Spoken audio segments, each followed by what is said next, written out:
নমস্কার, আপনাদের প্রত্যেককে ইংলিশ টিউশনে সুস্বাগতম।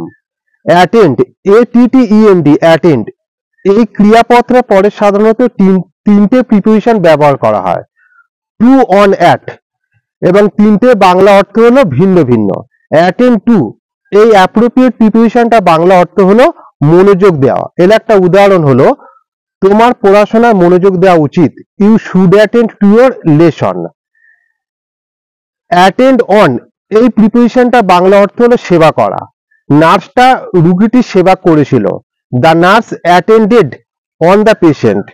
আর অ্যাটেন্ড অ্যাট এই প্রিপোজিশনটা বাংলা অর্থ হলো গমন করা। আমি নিয়ম মাফিক অফিসে যাই। I attend on office পাংচুয়ালি।